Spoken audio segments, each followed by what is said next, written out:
날마다 솟는 샘물과 함께하는 오늘의 큐티 시간입니다. 6월 18일 금요일 오늘의 말씀은 예레미야 18장 13절로 17절까지의 말씀입니다. 행하였도다. 레바논의 눈이 어찌 들의 바위를 떠나겠으며 먼 곳에서 흘러내리는 찬물이 어찌 마르겠느냐. 물은 내 백성은 나를 잊고 허무한 것에게 분향하거니와 이러한 것들은 그들로 그들의 길 곧 그 옛길에서 넘어지게 하며 곁길 곧 답지 아니한 길로 행하게 하여 그들의 땅으로 두려움과 영원한 웃음거리가 되게 하리니 그리로 지나는 자마다 놀라서 그의 머리를 흔들리라. 내가 그들을 그들의 원수 앞에서 흩어버리기를 통풍으로 함같이 할 것이며 그들의 재난의 날에는 내가 그들에게 등을 보이고 얼굴을 보이지 아니하리라. 새로운 아침입니다. 여호와 라파 하나님은 모든 것을 치유하시는 분이십니다. 본문은 하나님의 답답해하시는 마음이 선명하게 표현되어 있습니다. 13절이죠. 너희는 누가 이러한 일을 들었는지 여러 나라 가운데 물어보라. 그러니까 이스라엘 백성들처럼 자기들의 신을 버리고 다른 신을 섬긴 일이 있었는가 길을 막고 물어보라는 것입니다. 물론 이방의 우상들이 기본적으로 다신교이긴 하지만 적어도 자기들의 주신을 버리고 다른 신을 주신으로 섬기는 일은 없었다는 것이죠. 자, 그렇다면 구체적으로 이스라엘이 행했던 일은 무엇입니까? 두 가지로 언급이 되는데 첫 번째는 13절 하반절입니다. 처녀 이스라엘이 심히 가증한 일을 행했다. 여기서 처녀라는 말은 이스라엘을 책망하기 위한 표현입니다. 처녀는 약혼한 처녀를 의미하는데 이 약혼한 처녀가 정혼한 상대를 제쳐두고 다른 자를 찾으면 안 되는 것처럼 이스라엘은 하나님의 신부로서 절대 다른 신을 찾거나 섬기면 안 된다는 것입니다. 그러나 그들은 하나님이 아닌 다른 신들을 마음에 두었고 찾은 것이죠. 그래서 13절에 가증한 일, 이것을 현대인의 성경에서는 끔찍한 일이라고 표현하죠. 끔찍하다고 할 만큼 하나님이 싫어하시는 악한 일을 행했다는 것입니다.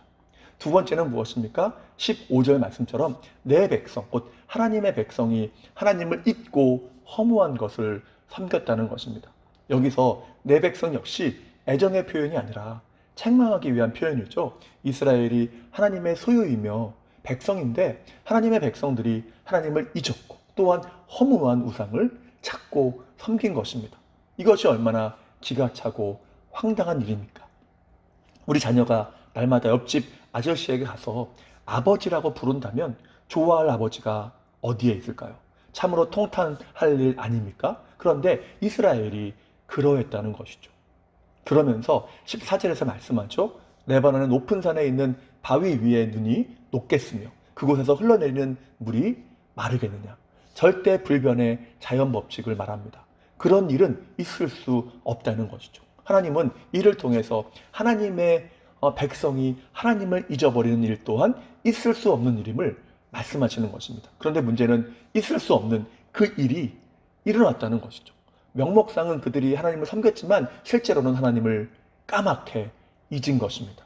본문은 이것을 곁길로 갔다고 표현합니다. 닦지 아니한 길, 곧 하나님이 명하지 않고 원하시지 않은 길로 갔다는 것이죠. 문제는 곁길이 늘 옛길 가까이에 있다는 것입니다. 지근거리에 있다는 것이죠. 철로 역정을 보면 크리스천과 소망이 순례의 길을 가다가 곁길 초원을 발견합니다. 그 길은 원래의 길과 너무나도 가까이에 있는 것이죠. 그리고 초원이라는 말에서 알 수 있듯이 그 길은 안락해 보이며 행복을 약속하는 길처럼 보였습니다. 그러나 그들이 곁길 초원으로 들어가는 순간 절망 거인에게 잡히게 되고 순례의 길에서 가장 큰 위기를 맞는 것도 보게 되는 거죠.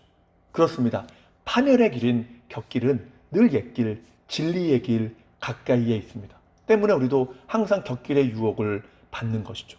그리고 때로는 곁길을 힐끗힐끗 쳐다보고 다리 한쪽을 걸치면서 살아가기도 합니다.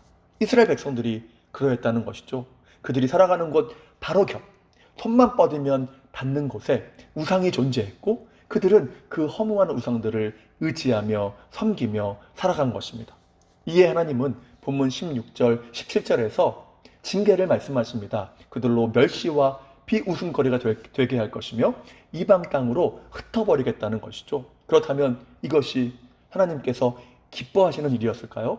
그렇지는 않습니다. 물론 백성들의 완악함과 지속적인 불신앙 때문에 뜨겁게 진노하심으로 계속 재앙과 심판을 선포하셨지만 하나님의 본심은 그렇지 않았다는 것이죠. 하나님의 본심이 언급된 곳이 예레미야 18장 8절 아닙니까? 재앙을 내리기로 했지만 이스라엘이 회개하고 돌이킨다면 용서하시겠다는 것입니다. 예레미야 29장 11절에서도 말씀하지 않습니까? 너희를 향한 나의 생각을 내가 하나니 평안이요 재앙이 아니니라. 너희에게 미래와 희망을 주려 함이니라. 완악함 때문에 징계를 선포했지만 그 진심은 회개하고 옛길로 돌이킴으로 나의 선함을 맛보아 알았으면 좋겠다. 이것이라는 거죠. 그럼에도 하나님의 백성이 끝까지 회개하지 않고 돌이키지 않으면 하나님은 말씀하신 징계를 내리실 것입니다. 왜냐하면 사랑하시기 때문이죠. 히브리서 12장 6절에서 말씀하지 않습니까? 주께서 사랑하시는 자를 징계하신다. 그 징계는 강력한 것이겠지만 그 징계도 사랑에 근거한 돌이키게 하기 위한 하나의 방편이라는 것입니다. 이를 통해서 옛길로 돌아오게 만드시는 거죠. 그렇습니다. 우리가 가야 할 길은 옛길입니다. 이 길만이 하나님이 명하신 길이며 생명과 축복의 길이기 때문이죠. 그러면 이 길의 실체가 무엇입니까? 바로 예수 그리스도십니다. 요한복음 14장 6절에서 주님은 말씀하시죠. 내가 곧 길이요 진리요 생명이니. 여기서 길이 영어로 the way입니다. the way. 그 길이라는 말이죠. 왜 그냥 길이 아니라 그 길입니까? 성경 전체에서 말하는 그 길이 바로 주님이시기 때문입니다. 주님만이 길 되신다는 것이죠. 때문에 우리는 날마다 개혁되어야 합니다. 개혁이 무엇입니까? 영어로는 리폼이라고 하죠. 그리고 이 리폼은 다시 모양을 만든다는 뜻입니다. 그런데 이것은 새로운 것을 만드는 것이 아니라 원래의 폼으로 돌아가는 것입니다. 다시 말해서 성경이 말하는 예수 그리스도께로 돌아가는 것이며 그분의 말씀으로 돌아가서 그분께 순종하는 것입니다. 본문 표현대로 하면 옛길로 돌아가서 하나님이 명하신 그 옛길을 걸어가는 것이죠.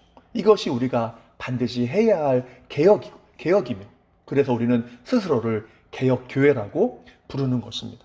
물론 이 옛길은 편하거나 그리 안락한 길은 아닐 것입니다. 왜냐하면 그 길은 좁은 길이며 십자가를 지고 가는 길이기 때문입니다. 말씀에 순종하는 길이며 희생과 헌신 속에서 사명을 감당하는 길인 것입니다. 그러나 주님은 거기에 생명과 은혜가 있고 참된 행복이 있다고 말씀하십니다. 왜입니까? 그 길을 닦으시고 명하신 분이 하나님이시고 그 하나님이 선하시기 때문입니다.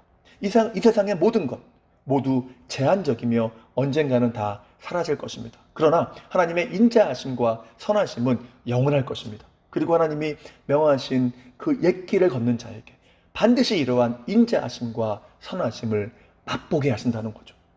그러한 하나님의 사랑은 언제까지나 함께 한다는 것입니다. 그러므로 인간이 만들어낸 곁길이 아니라 하나님이 처음부터 주신 옛길, 곧 예수 그리스도를 소망으로 삼고 의지하고 순종하는 길을 걸어감으로써 그리스도 안에 있는 하나님의 선하심을 맛보고 영원히 누리시는 복된 삶 되시기를 주님의 이름으로 축복합니다. 기도하겠습니다.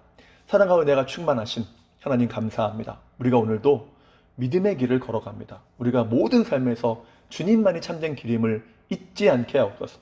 길 대신 주님만 의지하며 사랑하며 그 말씀에 순종함으로 그렇게 좁은 길 십자가의 길을 걷는 자에게 주께서 어떻게 선하심과 인자하심으로 함께 하시는지 경험하게 하시고 곁길이 아닌 옛길만 또한 걸어갈 때에 얼마나 그 삶을 그리스도 안에서 복되게 하시는지 또한 체험하는 참으로 복된 삶 되게 도와주옵소서.